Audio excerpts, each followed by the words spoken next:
கிறிஸ்துவின் வருகைக்கு தங்களை அடையாளமாக ஆயத்தப்படுத்தி கொண்டிருக்கிற அன்பு மக்களே, உங்கள் அனைவருக்கும் இயேசு கிறிஸ்துவின் இனிய நாமத்திலே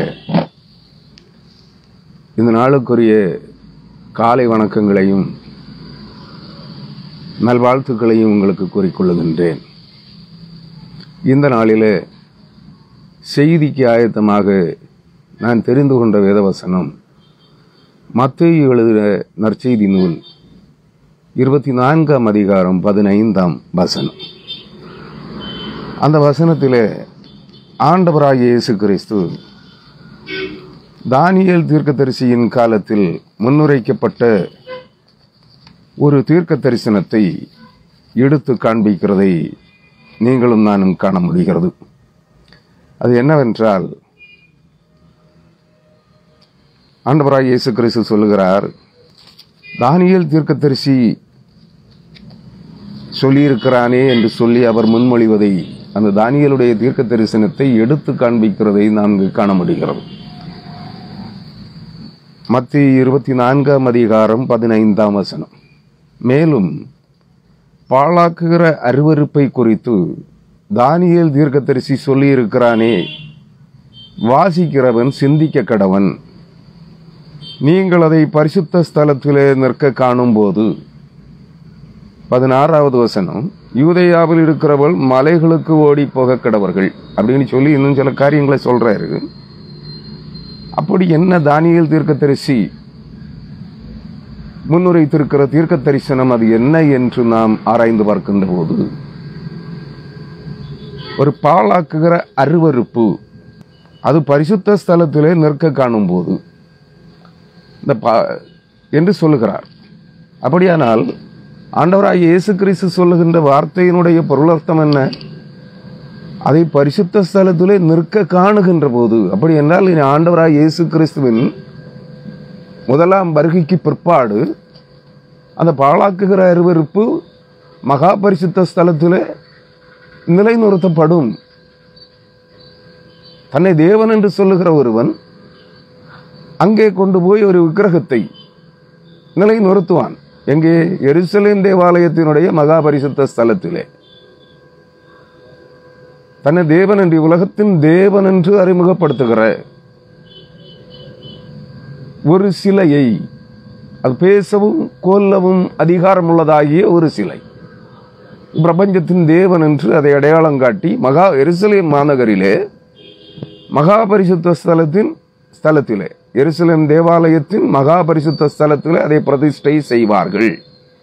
இப்படி ஒரு நிகழ்வு நடந்தேறப் போகிறது. கிறிஸ்துவுக்கு பின்பு இதுவரையிலும் அந்த நிகழ்வு நடைபெறவில்லை. நன்றாக புரிந்து கொள்ளுங்கள். ஆனால் அதற்கு முன்பு ஒரு முறை நடந்தது.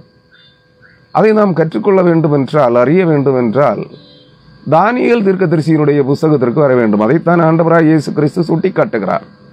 தானியேல் அந்த முன் நடந்ததையும், இது ஒரு முறை நிறைவேறி முடிந்தது, கடைசி நாட்களிலே மீண்டும் ஒரு முறை அது நடைபெறும் என்பதையும் தானியேல் சுட்டி காட்டியிருக்கிறார். இதைத்தான் ஆண்டவராகிய இயேசு கிறிஸ்து அங்கே சுட்டி காட்டுகின்றார். மத்தேயு 24:15. நாம் அந்த தானியேல் தீர்க்கதரிசியினுடைய புத்தகத்திற்கு கடந்து வருவோம் என்றால், அதிலே 2 இடங்களிலே இந்த செய்தி சொல்லப்பட்டிருக்கிறது.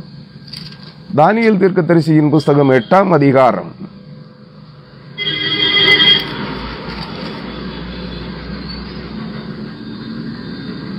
10 முதல் 13 வரையான வசனங்களிலே அந்த பாழாக்கும் அருவருப்பு ஸ்தாபிக்கப்படும் காலத்தை குறித்து அவர் சொல்லுகிறார். இது தானியேல் பாபிலோன் சிறையிருப்பில் இருக்கின்ற போது, அல்லது பாபிலோனிய சிறையிருப்பில் இருக்கின்ற போது, நேபுகாத்நேச்சாரின் அரண்மனையிலே அதிபதியாக இருக்கின்ற போது அவன் கண்டு எழுதி வைத்த தீர்க்க தரிசனங்களே. அவர் சொல்லுகிறார், தானியேல் 8ஆம் அதிகாரம் 10ஆம் வசனத்திலே, அது வானத்தின் சேனை பரியந்தம் வளர்ந்து அதன் சேனையாகிய நட்சத்திரங்களில் சிலவற்றை பூமியிலே விழப்பண்ணிற்று அவைகளை மிதித்தது. அப்படின்னா என்ன? தேவனுடைய ஜனங்கள். வானத்தின் சேனை என்பது தேவ ஜனங்கள், பரிசுத்த ஜாதியாக தெரிந்து கொள்ளப்பட்ட இறைமக்கள் கூட்டம். அவர்களே வானத்தின் சேனை, நட்சத்திரங்களுக்கு ஒப்பாக. வானத்தின் சேனை, வானத்தில் இருக்கிறது நட்சத்திரங்கள் தானே. கிறிஸ்தவர்களாக, அதாவது பழைய ஏற்பாட்டு காலத்தில் தெரிந்து கொள்ளப்பட்ட இஸ்ராயலர்கள், யூதர்கள், புதிய ஏற்பாட்டு காலத்தில் இயேசுவின் ரத்தத்தால் மீட்டெடுக்கப்பட்ட புதிய இஸ்ராயலர்கள், பரிசுத்தமாக்கப்படுகின்ற, தெரிந்து கொள்ளப்பட்டிருக்கிற, அழைப்பை பெற்றிருக்கிற, பரிசுத்த ஜாதியாக தங்களை ஒப்புக் கொடுத்திருக்கிற உண்மை கிறிஸ்தவர்கள். நான் எல்லா கிறிஸ்தவர்களையும் சொல்லலை, விட்டுறேன். நான் மறுபக்கத்தை பேச விரும்பவில்லை. ஏனெனில் உங்களில் அநேகருக்கு அது பிடிக்கலைன்னு நினைக்கிறேன். அதனால் நான் ஒரு பக்கத்தையே பேசிட்டு வர்றேன்.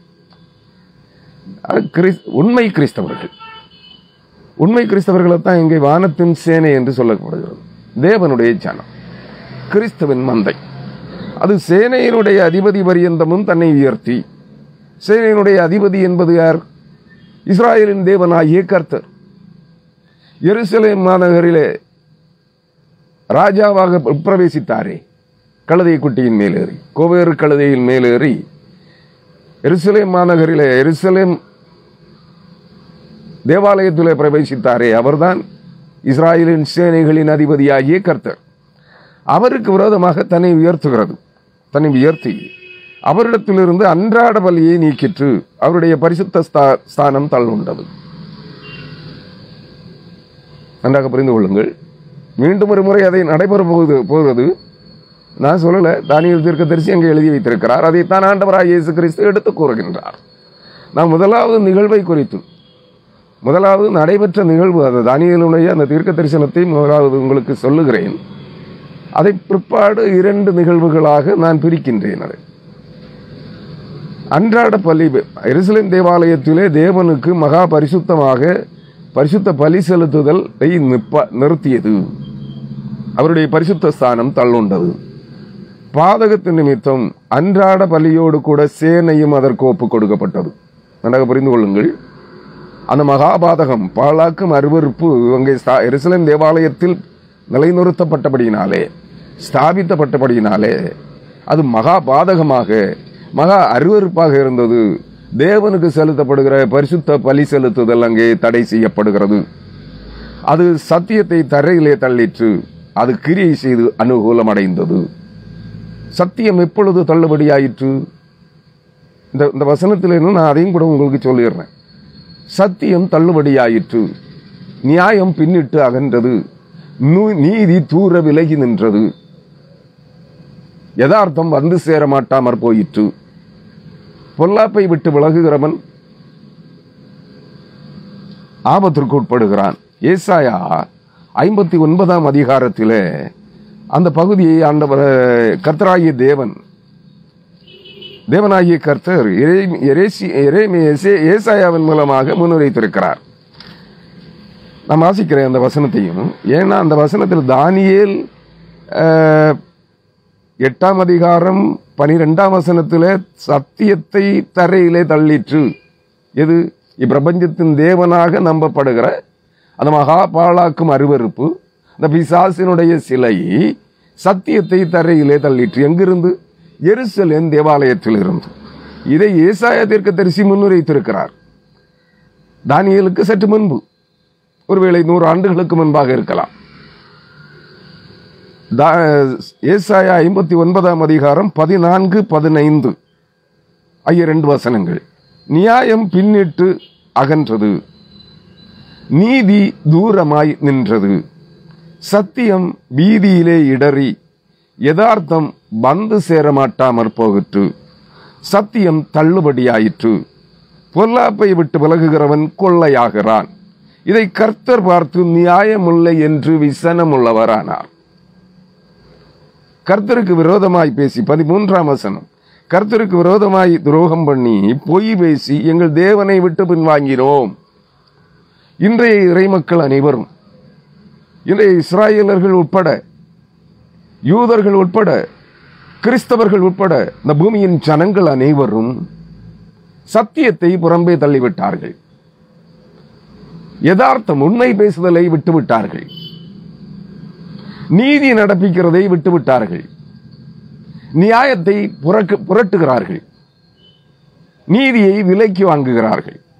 நன்றாக புரிந்து கொள்ளுங்கள். காரணம் என்ன? கிமு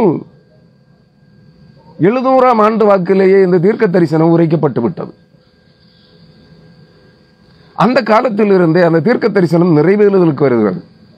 ஜனங்கள் எங்கே செல்கிறார்கள்? பொய்யை நம்பி. இது ஏசாயாவில் இருக்கிறது. ஏசாயா புத்தகத்தை தேடி வாசித்து பாருங்கள். பொய்யை நம்பி மாயையின் அடைக்கலத்திலே நிழல் ஒதுங்குகிறார்கள். சத்தியத்தை புறக்கணித்து விட்டார்கள். உண்மை பேசுதலை விட்டு விட்டார்கள். யதார்த்தத்தை புறக்கணித்து விட்டார்கள். நியாயம் செய்தலை தவிர்த்து விட்டார்கள். நீதியை விலை கொடுத்து வாங்குகிறார்கள். நீதி அநீதி, நீதி என்கிற பெயரிலே அநீதியை விலை கொடுத்து வாங்குகிறார்கள். நீதி செய்ய வேண்டிய இடத்திலே அநீதி விளைவிக்கப்படுகிறது. அது சுமார் கிமு கிறிஸ்து பிறப்பதற்கு 700 ஆண்டுகளுக்கு முன்பே முன்னுரைக்கப்பட்டு விட்டது. அப்பொழுது அது நிறைவேறி கொண்டிருக்கிறது, நடைமுறைக்கு வந்து கொண்டிருக்கிறது. ஆனால் இந்த மாயை என்பது என்ன? பொய்யை நம்பி, பொய் எனும் பொய்க்கு பிதாகமாக இருக்கிற சாத்தானுடைய புரட்டு உபதேசங்களை நம்பி பொய்க்கு செவி கொடுக்கிறார்கள். சத்தியத்தை புறக்கணிக்கிறார்கள். இன்றைய கிறிஸ்தவ உலகம் அப்படித்தானே இருக்கிறது.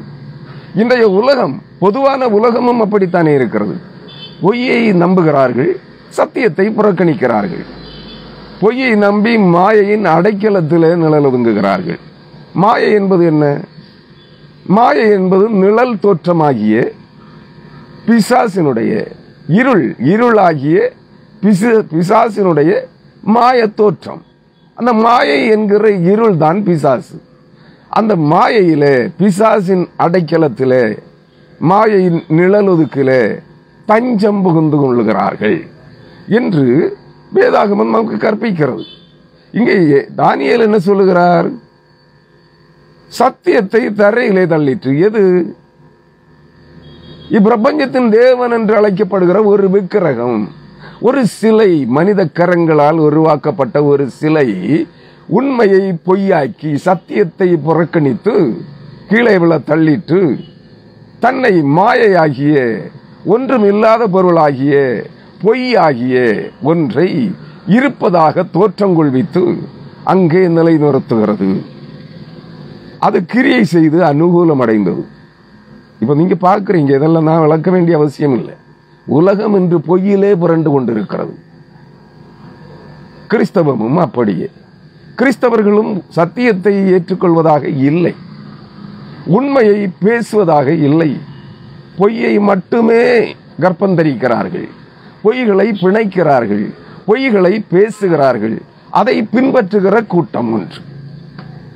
ஆனால் மாயையின் கட்டுகளுக்குள்ளாக்கப்பட்டிருக்கிறது உலகம். சர்வ சிருஷ்டியும் கீழ்ப்படுத்தினவராலேயே மாயைக்கு கீழ்பட்டிருக்கிறது. அதாவது பொய்யின் அடைக்கலத்திலே நிழலொதுங்கி இருக்கிறது.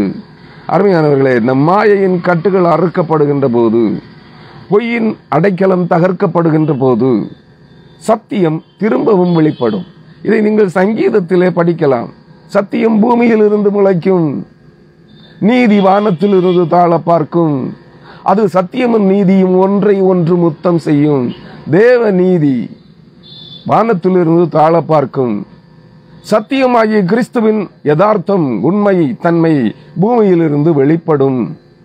அப்பொழுது தேவ நீதியாகிய கிறிஸ்துவின் நீதியும், உலகத்தின் சத்தியம் நானே வழியும் வாசலும் சத்தியமுமாயிருக்கிறேன் என்று சொன்ன ஆண்டவராய் இயேசு கிறிஸ்துவின் சத்தியம் பூமியிலிருந்து எழும்பும்.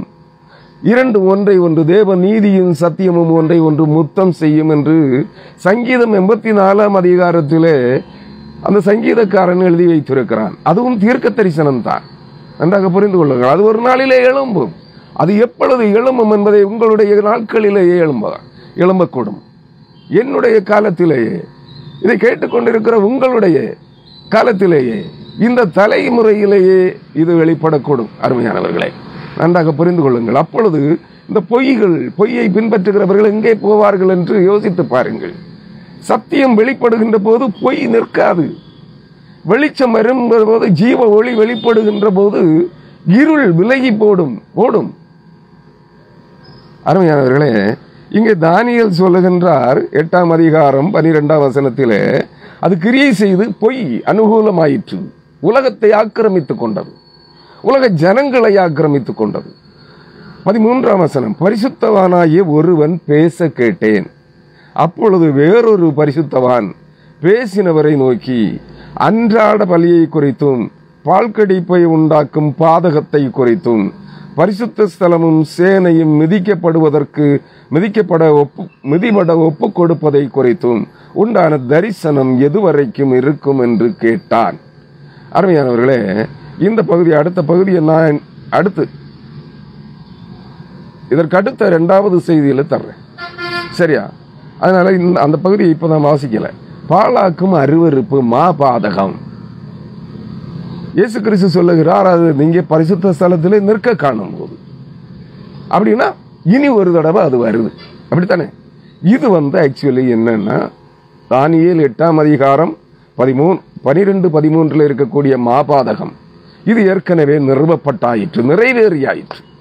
தானியேலுக்கு பிற்பாடு சுமார் 400 ஆண்டுகளுக்கு பிற்பாடு கிமு 188ஆம் ஆண்டில் இது நிறைவேறுதலுக்கு வந்தது.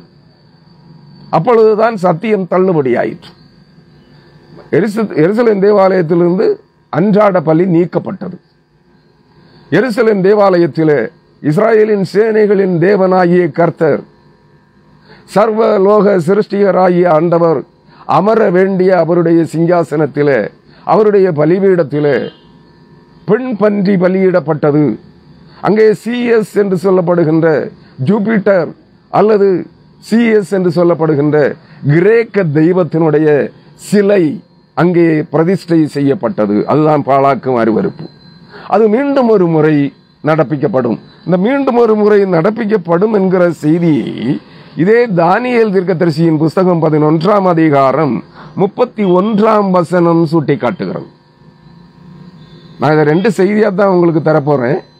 முதல் செய்தி நிறைவேறிய தீர்க்க தரிசனம், 2ஆம் பகுதி ஆண்டவராய் இயேசு கிறிஸ்து எடுத்து கூறிய இனி நிறைவேற போகிற, இனி சம்பவிக்க வேண்டிய 2வது பகுதி. நன்றாக புரிந்து கொள்ளுங்கள். அந்த பகுதியை வாசிக்கிறேன். 2வது இனி நிறைவேற போற பகுதி தானியேல் 11ஆம் அதிகாரம் 31ஆம் வசனம். ஆனாலும் அவனிடத்தில் இருந்து புறப்பட்ட சேனைகள் எழும்பி அரணான பரிசுத்த ஸ்தலத்தை பரிசுத்த குலைச்சலாக்கி அன்றாட பலியை நீக்கி பாலாக்கும் அருவருப்பை அங்கே வைப்பார்கள். இதைத்தான் ஆண்டவராய் இயேசு கிறிஸ்து எடுத்துக் கூறுகின்றார். நன்றாக புரிந்து கொள்ளுங்கள். மத்தேயு 24:15 அவர் எடுத்துக் கூறுகின்ற வார்த்தை இந்த வசனம். மீண்டும் ஒரு முறை, அதாவது ஆனாலும் அவனிடத்திலிருந்து புறப்பட்டு சேனைகள் எழும்பி அரணான பரிசுத்த ஸ்தலத்தை பரிசுத்த குலைச்சலாக்கி அன்றாட பலியை நீக்கி பாலாக்கும் அருவருப்பை அங்கே வைப்பார்கள். அதுதான் இனி தோன்ற போகிறது. வெளிப்படுத்தல் 13ஆம் அதிகாரம் பிற்பகுதியிலே சொல்லப்படுகிற சம்பவம் அங்கே தான் நிறைவுக்கு வரும், நடைமுறைக்கு வரும். நான் இது 2 பகுதிகளாக பிரிக்கிறேன். தானியேலுடைய தீர்க்க தரிசியினுடைய முற்பகுதி, அதை ஒரு செய்தியாகவும், இது நிறைவேறிய தீர்க்க தரிசனம். இதே நிகழ்வு இன்னும் ஒரு முறை, மீண்டும் ஒரு முறை கிறிஸ்துவின் வருகைக்கு முன்பாக நிறைவேறப் போகிறது. அதை 2வது செய்தி, அதை நாளைக்கு தர்றேன். ஏன்னா அது ரொம்ப நீண்டு போயிடும். ஒரே செய்தியை தர்றதுக்கு நான் தயார், ஆனால் நீங்கள் கேட்க மாட்டீங்க. ரொம்ப நீண்டு போயிடும். சுமார் 1.25 மணி நேரம் ஆயிரும் அந்த செய்தியை எடுக்கணும்னா.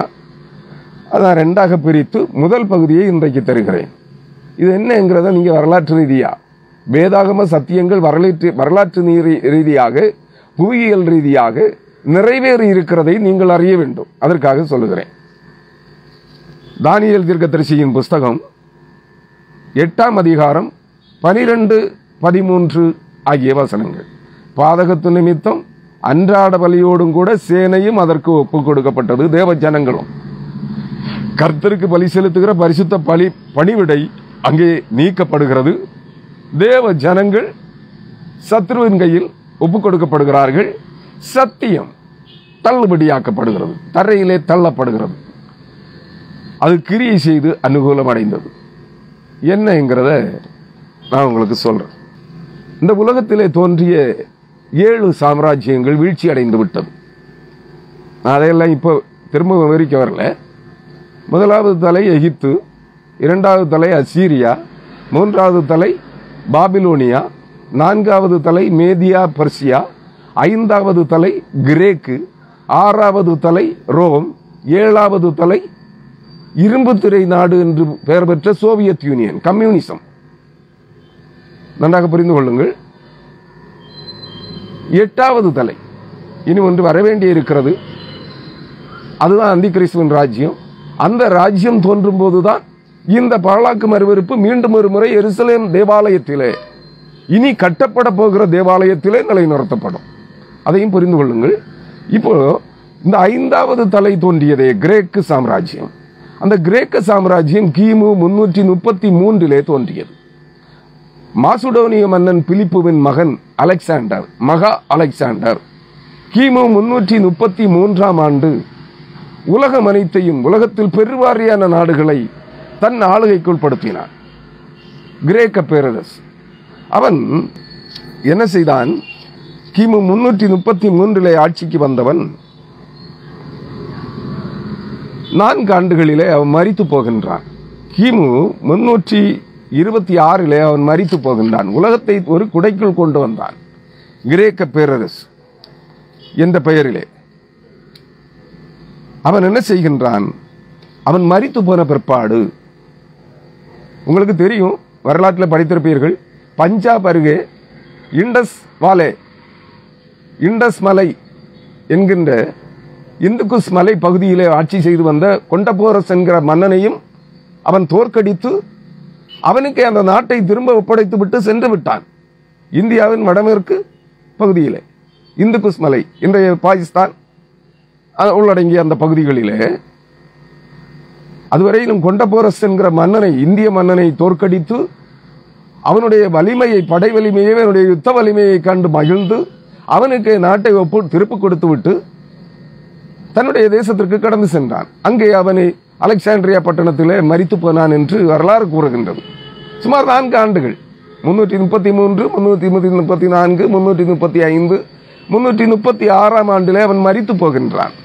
பிற்பாடு அவனுடைய தளபதிகள் 4 பேர். இது தானியேல் தீர்க்கதரிசியினுடைய தரிசனமும் கூட. நன்றாக புரிந்து கொள்ளுங்கள். அந்த ஒற்றை கொம்புள்ள வெள்ளாட்டுக்கடா அது இருந்த அந்த ஒற்றை கொம்பு முறிந்து போற பிற்பாடு அந்த இடத்துல அந்த 4 கொம்புகள் முளைக்கின்றன. அந்த 4 கொம்புகள் யார் என்றால் அவருடைய 4 தளபதிகள். தளபதிகள் யாரெல்லாம் அதையும் நீங்க தெரிஞ்சுக்கணும். இது வரலாற்று ரீதியா நீங்க தேடி பாருங்க. வரலாறு படித்தவர்களுக்கு தெரியும். அந்த வரலாற்றை பாருங்கள். செலூக்கஸ் கிமு 326, செலூக்கஸ், லிசிமாக்கஸ், தாலமி, லைசாண்டர் என்கிற 4 தளபதிகளால் கிரேக்க சாம்ராஜ்யம் பிரிக்கப்படுகிறது. நன்றாக புரிந்து கொள்ளுங்கள். யாரெல்லாம்? செலூக்கஸ், லிசிமாக்கஸ், தாலமி, லிசாண்டர் அல்லது லைசாண்டர் என்கிற 4 தளபதிகளால் கிரேக்க சாம்ராஜ்யம் 4ஆக பிரிக்கப்படுகிறது. அதிலே செலூக்கஸ்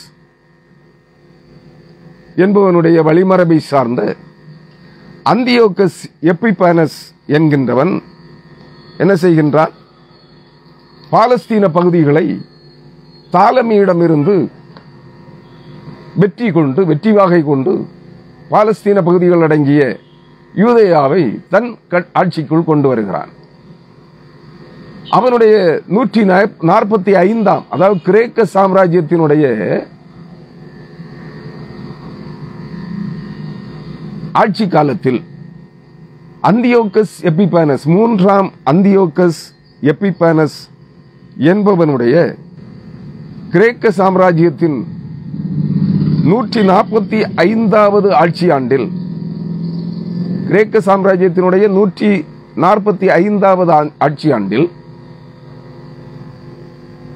கிமு 188 3ஆம் அந்தியோகஸ் எப்பிபானஸ் என்று சொல்லப்படுகின்ற கிரேக்க மன்னன் செலூக்கஸினுடைய வழிமரபை சார்ந்தவன் அவன் என்ன செய்கிறான்? எருசலேமை சூறையாடுகின்றான். எருசலேம் பட்டணத்தை சூறையாடுகின்றான். எருசலேம் மாநகரை அளிக்கின்றான். எருசலேம் தேவாலயத்தினுள்ளே ஏரோது கட்டிய அந்த கோவில் அங்கே இருந்தது. எருசலேம் தேவாலயம். அந்த தேவாலயத்தினுள்ளே சிஎஸ் என்று அழைக்கப்படுகின்ற கிரேக்க தெய்வம் அல்லது ஜூபிட்டர் என்று அழைக்கப்படுகின்ற கிரேக்க தெய்வத்தினுடைய சிலையை எங்கே கொண்டு பிரதிஷ்டை செய்கின்றான்? எருசலேம் தேவாலயத்திலே மகா பரிசுத்த ஸ்தலத்திலே பிரதிஷ்டை செய்கின்றான்.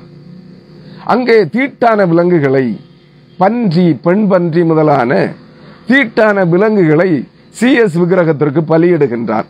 எங்கே பலியிட்டான்?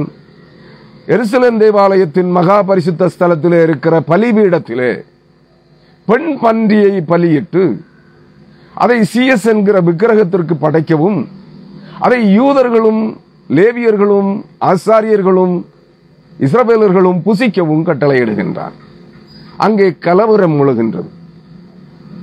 நன்றாக புரிந்து கொள்ளுங்கள் அருமையானவர்களே, இது நிறைவேறியது. கிரேக்க வரலாற்றை எடுத்து படித்து பாருங்கள், எருசலேம் வரலாற்றை எடுத்து படித்து பாருங்கள். இது கிமு 188ஆம் ஆண்டு கிஸ்லேயு மாதம் 15ஆம் நாளிலே இந்த மகா அருவருப்பு, இந்த பாழாக்குகிற விக்கிரகம், இந்த சாத்தானுடைய சிலை அங்கே எருசலேம் தேவாலயத்திலே ஜீவனுள்ள தேவனுடைய ஆலயத்தின் மகா பரிசுத்த ஸ்தலத்திலே பிரதிஷ்டை செய்யப்படுகிறது. அவருக்கு செலுத்த வேண்டிய அன்றாட பலி அங்கே நீக்கப்படுகிறது. நானே பலியும் சத்தியமும் ஜீவனுமாய் இருக்கிறேன் என்று அழைக்கின்ற, என்று சொல்லுகின்ற, தன்னை வெளிப்படுத்துகின்ற ஆண்டவராகிய இயேசு கிறிஸ்துவனுடைய அல்லது தேவனாகிய கர்த்தருடைய அன்றாட பலி தள்ளப்படுகிறது. அவருடைய சத்தியம், நீதி, நேர்மை, உண்மை காலின் கீழ் மிதிக்கப்படுகிறது. சிஎஸ் விக்கிரகத்தினுடைய காலின் கீழ் மிதிக்கப்படுகிறது. யூதர்கள் தேவனுடைய ஜனங்களை அவன் கொள்ளையாடுகின்றான். அவர்களை பெண் பன்றியின் இறைச்சியை சாப்பிடுவதற்கு வற்புறுத்துகின்றான். அதற்கு கீழ்ப்படியாதவர்களை கொலை செய்கின்றான், நாடு கடத்துகின்றான். அருமையானவர்களே, சத்தியம் தள்ளுபடியானது. வார்த்தையின்படி தானியேல் தீர்க்கதரிசியின் புஸ்தகம் 8ஆம் அதிகாரம் 12ஆம் வசனத்தின்படி சத்தியம் அங்கே தள்ளுபடி ஆயிற்று. உண்மைக்கு விலை இல்லாமல் போயிற்று. பொய்களும் புரட்டுகளும் அதை பின்பற்றுகிறவர்களின் காலம் மேலோங்குகிறது. எருசலேம் தேவாலயம் புற ஜாதிகளால் தீட்டுப்படுத்தப்படுகிறது. அன்றிலிருந்து இன்று வரை தேவனுடைய ஆலயம், தேவனுடைய திருச்சபைகள், கிறிஸ்தவம், யூத மார்க்கம் மட்டுமல்ல, யூதர்களும் இஸ்ராயலர்களும் மட்டுமல்ல, ஆண்டவராகிய இயேசு கிறிஸ்துவை ஆராதிக்கிற இன்றைய கிறிஸ்தவ மார்க்கமும் கூட தீட்டுப்பட்டு போயிற்று. அது இன்னும் சுத்திகரிக்கப்படவில்லை. நன்றாக புரிந்து கொள்ளுங்கள். அது இன்னும் தீட்டுப்பட்டதே. சத்தியம் தள்ளுபடியானதே. அதனால் தான் ஏசாயா முதலானவர்கள் சொல்லுகிறார்கள், சங்கீதக்காரன் முதலானவர்கள், சத்தியம் தள்ளுபடியாயிற்று, யதார்த்தம் வந்து சேர மாட்டாமற் போகிறது. நீங்கள் பார்க்கிறீர்கள் தானே, அது உலக கோற்றாக இருக்கட்டும், தேவனுடைய ஆலயத்தின் கோற்றாக இருக்கட்டும், எங்கும் பொய்களும் பித்தலாட்டங்களும் மலிந்து கிடக்கிறது. பொய்யர்களும் அதை பின்பற்றுகிறவர்களுமே இன்று பலுகி பெருகி போனார்கள். பொய் எங்கும் நிலைநிறுத்தப்பட்டிருக்கிறது. பொய்யும் மாயையும் பித்தலாட்டங்களும் தலைவிரித்தாடுகிறது. கிறிஸ்தவ மார்க்கமும் அதற்கு விதிவிலக்கல்ல. இன்றைய தீர்க்கதரிசிகளும் அப்போஸ்தலர்களும் அதுக்கு விதிவிலக்கல்ல. இதை பின்பற்றுகிறவர்களின் கூட்டம் வெகு அதிகமாக இருக்கிறது. அருமையானவர்களே, சத்தியம் அங்கேதான் தள்ளுபடி ஆயிற்று, எருசலேம் தேவாலயத்திலே. அதற்கு 2300 ராப்பகல் செல்லும் என்று காலம் குறிக்கப்பட்டிருக்கிறது. இது இன்னும் சுத்திகரிக்கப்படவில்லை என்றால் பொய்யின் அடைக்கலம், மாயையின் நிழலுக்கு தகர்க்கப்படுவதற்கு 2300 ராப்பகல் செல்லும் என்று தானியேல் தீர்க்கதரிசிக்கு காபிரியேல் என்கிற பரிசுத்த தேவதூதன் அங்கே கட்டளை சொல்லுகின்றான். தேவனுடைய வார்த்தையை அவனுக்கு, தானியேலுக்கு கற்பிக்கின்றான். இந்த 2300 ராப்பகல் நிகழ்வை குறித்து நான் நாளைய தினத்திலே செய்தியிலே சொல்லுகிறேன். அருமையானவர்களே, இங்கே நாம் இப்பொழுது எங்கே கடந்து வந்திருக்கிறோம் என்பதை நீங்கள் சிந்தித்து பார்க்க வேண்டும். கிமு 188ஆம் ஆண்டிலிருந்து இன்று வரையிலும், அதாவது இந்த கிபி 2021ஆம் ஆண்டு வரையிலும் சுமார் தோராயமாக 2208 நாட்கள் தேவனுடைய பார்வையில், காபிரியேல் தூதனுடைய பார்வையில், தானியேல் தீர்க்கதரிசியினுடைய பார்வையில் 2208 நாட்கள் நிறைவேறிவிட்டன. நம்முடைய பார்வையில், என்னுடைய பார்வையில், உங்களுடைய பார்வையில், இந்த உலக ஜனங்களுடைய பார்வையில் கிமு 188 ஆண்டு கிஸ்லேயு மாதம், கிஸ்லேயு என்றால் இன்றைய டிசம்பர், இன்றைய ஆங்கில ஆண்டு கணக்கில் வருகின்ற டிசம்பர் மாதம், அந்த டிசம்பர் மாதம் 15ஆம் தேதி அல்லது அன்றைய எபிரேய ஆண்டு கணக்கில் கிஸ்லேயு மாதம் 15ஆம் தேதி 180 கிமு 100 கிறிஸ்து பிறப்பதற்கு 188 ஆண்டுகளுக்கு முன்பு இந்த நிகழ்வு, இந்த பாழாக்கும் அருவருப்பு எருசலேம் ஆலயத்திலே, தேவாலயத்திலே, மகா பரிசுத்த ஸ்தலத்திலே நிலைநிறுத்தப்பட்டது. அன்றிலிருந்து இன்று வரை 2208 ஆண்டுகள் ஆகிறது. அருமையானவர்களே, சத்தியம் தள்ளுபடியாகி 2208 ஆண்டுகள் ஆயிற்று. அன்றிலிருந்து இன்று வரை பொய், விக்கிரகம், சிலை வணக்கம் தேவாலயங்களிலே தலைவிரித்தாடுகிறது. நன்றாக புரிந்து கொள்ளுங்கள். விக்கிரகம், பொருளாசை என்னும் விக்கிரகம் கிறிஸ்தவர்களுடைய இருதயங்களை நிரப்பி இருக்கிறது. பணாசை என்னும் விக்கிரகம், சம்பாத்திய இச்சை என்னும் விக்கிரகம் இருதயத்தை நிரப்பி இருக்கிறது. கிறிஸ்துவுக்கு இடமில்லை. அங்கே எருசலேம் தேவாலயத்தில் இஸ்ராயேலின் சேனைகளின் தேவனாகிய கர்த்தருக்கு இடமில்லாமல் போயிற்று. அங்கே சிஎஸ் என்கின்ற கிரேக்க தெய்வம், ஜூபிட்டர் அல்லது சிஎஸ் என்கின்ற கிரேக்க தெய்வத்தினுடைய சிலை எருசலேம் தேவாலயத்தை ஆக்கிரமித்துக் கொண்டது. உலகத்திலே தீட்டான மிருகங்கள் என்று சொல்லப்படுகின்ற அனைத்து மிருகங்களும் அங்கே பலியிடப்பட்டன. விசேஷமாக பெண் பன்றி அங்கே பலியிடப்பட்டது. அதை யூதர்களும் இஸ்ராயலர்களும் ஆசாரியர்களும் லேவியர்களும் புசிக்கும்படியாக அந்தியோகஸ் எபிபானஸ் அங்கே கட்டளை பிறப்பிக்கின்றான். கலகம் மூழுகின்றது. மக்கபேயர்கள், அதாவது மத்தத்தியா என்கின்ற பிரதான ஆசாரியனுடைய 7 குமாரர்களும் மத்தத்தியாவும் அவர்களை சார்ந்து கொண்ட லேவியர்களும் யூதர்களும் அங்கே கலகம் பண்ணுகின்றார்கள். அவர்கள் அந்தியோகஸ் எபிபானஸுக்கு எதிர்த்து நிற்கின்றார்கள். இதை நீங்கள் படிக்க வேண்டும் என்றால் பொது விவிலியம் அல்லது பொது திருமுறை என்று சொல்லப்படுகின்ற அந்த கத்தோலிக்க வேதாகமத்தை நீங்கள் வாங்கி அங்கே பாருங்கள். பொது விவிலியத்திலே இருக்காது. மக்கபேயர் ஆகமம் என்று சொல்லி 2 ஆகமங்கள் கத்தோலிக்க திருவிவிலியத்திலே காணப்படும். அந்த கத்தோலிக்க திருவிவிலியத்தை உங்களுக்கு காண்பிக்கிறேன். உங்களுக்கு விருப்பமுள்ளவர்கள் இந்த வரலாற்றை அறிந்து கொள்வதற்காக நீங்கள் அதை வாங்கி படிக்கலாம். திருவிவிலியம்,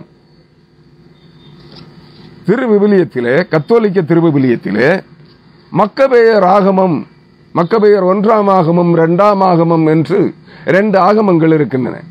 அதிலே 1ஆம் ஆகமத்திலே நீங்கள் அதை படிக்கலாம். அருமையானவர்களே, இந்த ஆண்டுகள் எல்லாம் அங்கே சொல்லப்பட்டிருக்கிறது. கிமு 188ஆம் ஆண்டு, அதாவது கிரேக்க சாம்ராஜ்யத்தின் 145ஆம் ஆட்சி ஆண்டு.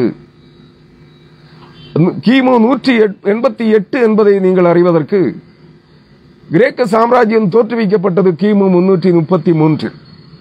அதிலிருந்து 333 அவர்களுடைய ஆட்சி ஆண்டாகிய 145 நீங்கள் கழித்து போட்டால் 188 ஆண்டுகள் கிடைக்கும்.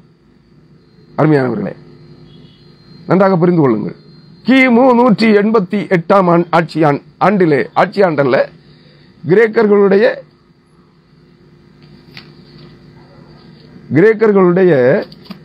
145ஆம் ஆட்சி ஆண்டு. நன்றாக புரிந்து கொள்ளுங்கள். 145ஆம் ஆட்சி ஆண்டிலே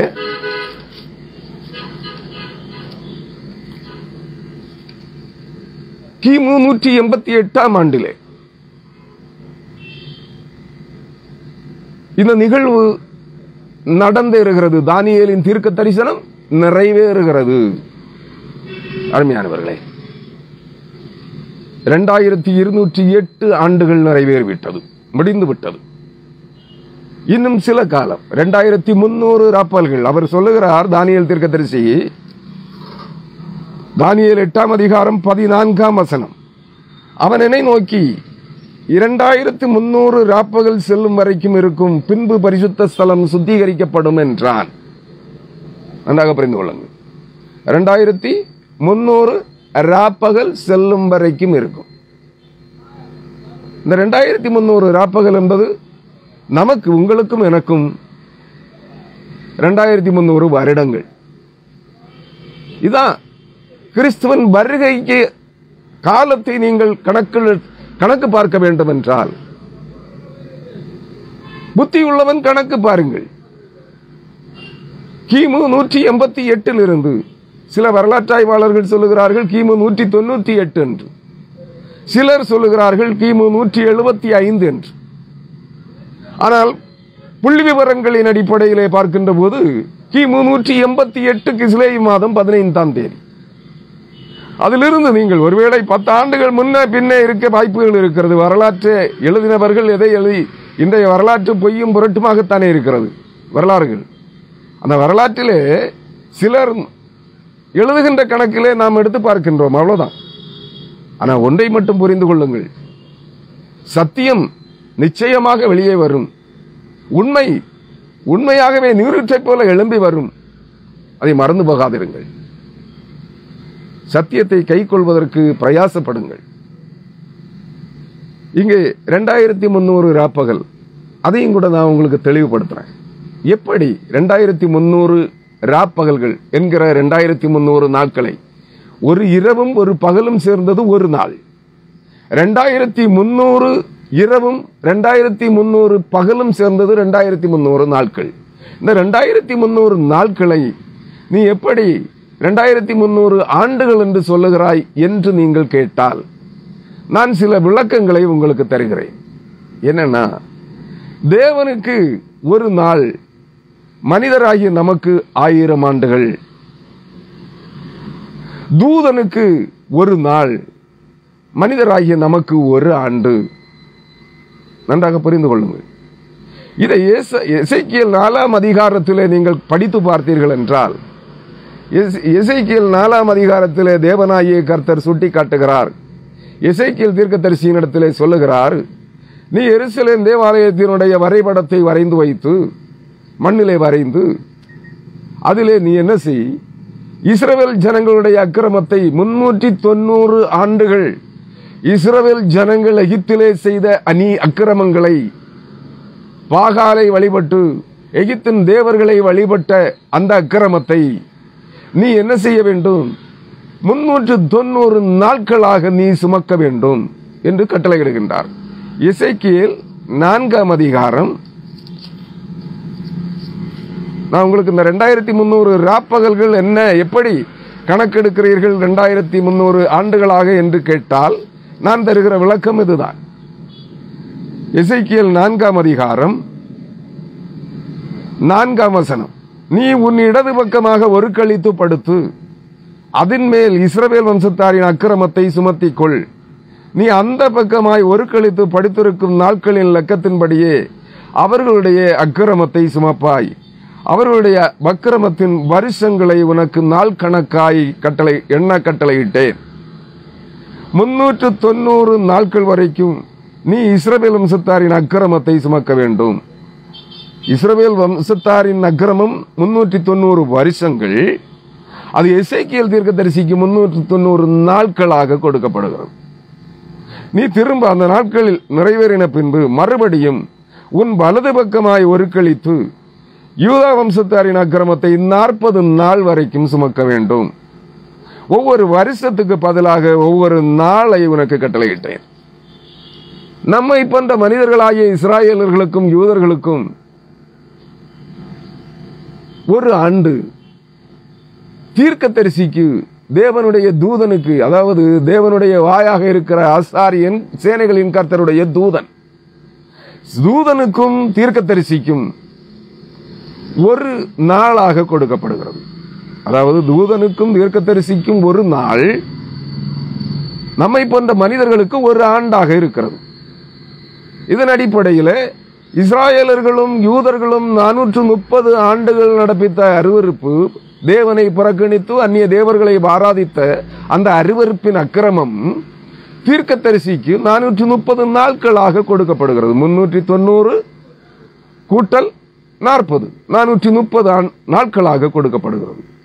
இதன் அடிப்படையிலே தானியேல் தீர்க்கதரிசிக்கு கபிரியேல் தூதன் கூறிய 2300 நாட்கள் உங்களுக்கும் எனக்கும் இந்த பூமியின் ஜனங்களுக்கு 2300 ஆண்டுகள். இதே போல ஒரு நிகழ்வு பழைய ஏற்பாட்டிலே காணப்படும். மோசே என்ன செய்தான்? கானான் தேசம், வாக்குத்தத்த தேசம் எப்படிப்பட்டது என்று பார்க்கும்படி 12 இஸ்ரவேலின் 12 கோத்திரங்களின் எண்ணிக்கையின் அடிப்படையிலே கோத்திரத்துக்கு ஒருவன் வீதம் 12 ஒற்றர்களை அங்கே இஸ்ரவேல் கானான் தேசத்தை சுற்றி பார்க்க அனுப்பினான். அந்த 12 ஒற்றர்களும் அனுப்பப்பட்டவர்கள், தூதர்கள். நன்றாக புரிந்து கொள்ளுங்கள். அவர்கள் அங்கே போய் என்ன செய்தாங்க? கானான் தேசத்தை 40 நாட்கள் சுற்றி திரிந்தார்கள். அந்த தேசம் செழிப்புள்ளது என்றும் குடியிருப்பு நல்லது என்றும் கண்டார்கள். நீர்ப்பாய்ச்சல் உள்ள தேசம் என்று கண்டார்கள். ஆனால் அங்கிருந்த ஜனங்கள் ஏத்தியர்கள், அதாவது கோலியாத்தை போன்ற ராட்சத புத்திரர்கள் அங்கே அநேகர் இருந்தார்கள், கானானியர்கள். அவர்களை கண்டு இவர்கள் பயந்து 40 நாட்கள் சுற்றி திரிந்து அந்த தேசத்தினுடைய செழிப்பை காண்பிப்பதற்காக 2 பேர் ஒரு திராட்சை குலையை அறுத்து தோளிலே சுமந்து கொண்டு 2 பேராக ஒரு திராட்சை குலையை சுமந்து கொண்டு வருகின்றார்கள். அந்த தேசத்தினுடைய செழிப்பு எப்படிப்பட்டது? ஒரு குலை, திராட்சை குலை, ஒரு திராட்சை செடியிலே பூத்து காய்த்திருந்த அநேக திராட்சை குலைகளிலே ஒரு குலையை மட்டும் அறுத்து 2 பேராக தோளிலே சுமந்து கொண்டு வந்தார்களாம், அந்த தேசத்தினுடைய செழிப்பை காண்பிப்பதற்கு. வந்து என்ன செய்தார்கள்? பொய்யான தகவலை பரப்பினார்கள். பொய்யான தகவல் அல்ல, அங்கே இருந்த அவர்கள் கண்டது ராட்சத புத்திரர்களை. ராட்சதர்களை கண்டவுடனே பயந்தார்கள். கோலியாத்தை போல ராட்சதர்கள் பயந்து இஸ்ரவேல் ஜனங்கள் மத்தியிலே தகாத அவர்களுக்கு கலக்கமூட்டினார்கள், ராட்சதர்களை குறித்து அங்கே பேசி. அப்ப யோசுவாவும் காலேபும் அந்த 12 ஒற்றர் தூதர்களிலே அனுப்பப்பட்டவர்களிலே திரும்ப வந்த 12 பேரிலே யோசுவாவும் காலேபும் என்ன சொல்கிறார்கள்? இஸ்ராயேல் நம்முடைய தேவனாகிய கர்த்தர் நம்மோடு இருந்தால் அந்த ஏனாக்கியர்களை, ஏனாக்கின் புத்திரர்களாகிய ராட்சதர்களை நாம் அழித்து போடலாம் என்று சொன்னார்கள். ஆனால் 2 பேருடைய சத்திய பேச்சு, உண்மை, யதார்த்தமான பேச்சு, வைராக்கியமான பேச்சு 10 ஒற்ற தூதர்களுடைய கலக்கமூட்டுகிற செய்திகளால் அவர்களுடைய பார்வைக்கு நாங்கள் வெட்டுக்கிளிகளை போல இருந்தோம். அவர்கள் ஏனாக்கியரின் புத்திரர்கள், ராட்சதர்கள், சுமார் 13-15 அடி உயரமும் அதற்கேற்ற சரீர வலிமையும் கொண்டவர்கள் என்று சொல்லி அவர்களை பயமுறுத்தினார்கள். பயமுறுத்தினதை கேட்ட இஸ்ரவேலர்கள் அங்கே கலகம் உண்டாக்கினார்கள். தேவனாகிய கர்த்தருக்கு கோபம் உண்டது. அவர் சொன்னார், நீ அனுப்பின தூதர்கள், நீங்கள் போன 12 ஒற்றர் தூதர்கள் 40 நாட்கள் சுற்றி திரிந்த கானான் தேசத்தை சுற்றி பார்த்த நாட்களின் எண்ணிக்கையின்படி இஸ்ராயேலர்களிலே 20 வயதிற்கு மேற்பட்ட தேவனுடைய அற்புதமான நடத்துதலை கண்ட, கேட்ட, அனுபவித்த இந்த இஸ்ராயேல் முரட்டாட்டம் கொண்ட, கலக குணம் கொண்ட, தேவ பக்தி அற்ற இந்த இஸ்ராயேலர்களிலே 20 வயதிற்கு மேற்பட்ட அனைவருடைய பிரேதங்களும் இந்த பூமியிலே, இந்த வனாந்தரத்திலே விழுந்து தீர்மளவும் நீங்கள் 40 வருடங்கள் இந்த வனாந்தரத்திலே சுற்றி திரிவீர்கள் என்று அவர்களை சபித்தார். நன்றாக புரிந்து கொள்ளுங்கள். ஒற்றர்கள், அனுப்பப்பட்ட ஒற்றர் தூதர்கள் 12 பேர் 40 நாட்கள் கானான் தேசத்தை சுற்றி திரிந்தார்கள். திரும்ப வந்தார்கள். 40 நாட்கள் கடந்து 10 பேர் பொய்களை பிணைத்தார்கள், மக்களை பயமுறுத்தினார்கள். 10 பேருடைய பொய்யான புரட்டான உபதேசங்களை கேட்ட ஜனங்கள் கலகம் முட்டினார்கள். இன்றைய கிறிஸ்தவர்களை போல 100 ஊழியக்காரர்கள் இருக்கிறார்கள் என்றால் அந்த 100 ஊழியக்காரர்களிலே 80 பேர் அல்லது 90 பேர் பொய்யர்கள், வேத புரட்டர்கள். இந்த வேத புரட்டர்களுடைய புரட்டு உபதேசத்தை கேட்டு இன்றைய கிறிஸ்தவ சமூகம் அழிந்து கொண்டிருக்கிறது, சீர்கெட்டுக் கொண்டிருக்கிறது. சுமார் 10% 100க்கு 10 ஊழியர்கள் அல்லது 20 ஊழியர்கள், 100க்கு 10 அல்லது 20 ஊழியர்கள் சத்தியத்தை பிரசங்கிக்கிறார்கள். பெயர் சொல்ல விரும்பவில்லை. 100க்கு 100 பேருக்கு 10 பேர் இருக்கிறார்கள், அல்லது 20 பேர் சத்தியத்தை பிரசங்கிக்கிற ஊழியக்காரர்கள் இருக்கிறார்கள். 1000 பேருக்கு 100 அல்லது 200 ஊழியர்கள் உண்மையை பேசுகிறவர்கள் இருக்கிறார்கள். 1000-லே 800 பேர் அல்லது 900 பேர் பொய்யைத்தான் உபதேசிக்கிறார்கள், வேத புரட்டுக்களைத்தான் உபதேசிக்கிறார்கள். அவர்களை பின்பற்றுகிற இந்த கிறிஸ்தவ சமூகத்தை போல அன்றைய இஸ்ராயலர்கள் இருந்தார்கள். 12 ஒற்ற தூதர்களிலே 10 பேர் சொன்ன பொய்களையும் புரட்டுக்களையும் நம்பி தேவனுக்கு விரோதமாக கலகம் செய்தார்கள். 2 பேர் காலேபும் யோசுவாவும் சொன்னார்கள், தேவனாகிய கர்த்தர் நம்மோடு இருந்தால் ஏனாக்கியராகிய அந்த ராட்சதர்களை நாம் மேற்கொண்டு விடலாம், கானான் தேசத்தை சொந்தமாக்கிக் கொள்ளலாம் என்று. ஆனால் அந்த இஸ்ராயலர்கள் முரட்டாட்டமும் கடின கழுத்தும் வணங்கா கழுத்தும் முரட்டாட்ட இருதயமும் கொண்ட அந்த இஸ்ராயலர்கள் கீழ்ப்படியவில்லை. இன்றைய கிறிஸ்தவ சமூகமும் அப்படித்தான் இருக்கிறது. அருமையானவர்களே, கீழ்ப்படியாமல் போனவர்களுக்கு தண்டனை 40 நாட்களின் எண்ணிக்கை 40 ஆண்டுகளாக கொடுக்கப்பட்டது. நீங்களும் விடுதலை பயணத்திலே ஆண்டவராய் இயேசு கிறிஸ்துவின் ரத்தத்தால் மீட்டெடுக்கப்பட்ட விடுதலை பயணிகளே, நித்திய ராஜ்யத்தின் சுதந்திரவாளிகளாக பயணித்துக் கொண்டிருக்கிறீர்களே, அந்த விடுதலை பயணத்திலே வேத 180% கள்ள போதகர்கள், கள்ள பிரசங்கிகள், கள்ள தீர்க்கதரிசிகள், கள்ள அப்போஸ்தலர்களுடைய புரட்டு உபதேசங்களை கேட்டு கிறிஸ்துவுக்கு விரோதமாக கலகம் உண்டாக்குகிறீர்கள். விடுதலை பயணம் உங்களுக்கு பேரழிவை தந்து கொண்டிருக்கிறது. அங்கே விடுதலை பயணம் எகிப்திலிருந்து விடுதலையாக்கப்பட்டு விடுதலை பயணிகளாக கானான் தேசத்திற்கு, வாக்குத்தத்த தேசத்திற்கு கடந்து வந்தார்கள். ஆனால் கர்த்தருடைய சத்தத்தை கேட்கவில்லை. தேவனுக்கு வாய்களாயிருந்த யோசுவா காலேபனுடைய சத்தத்தை கேட்கவில்லை. 12 வேத புரட்டர்களுடைய பொய்யர்களுடைய சத்தத்தை கேட்டு கலகமூட்டினார்கள். 20 வயதிற்கு மேற்பட்ட அனைத்து இஸ்ராயலர்களுடைய பிரேதங்களும் வனாந்தரத்திலே விழுந்து தீர்மட்டும் அவர்கள் வாக்குத்தத்த தேசத்திற்கு செல்லக்கூடாதபடி அவர்கள் வனாந்தரத்திலே செத்து மடிந்தார்கள். 40 ஆண்டுகள் வனாந்தரத்திலே சுற்றித் திரிந்தார்கள்.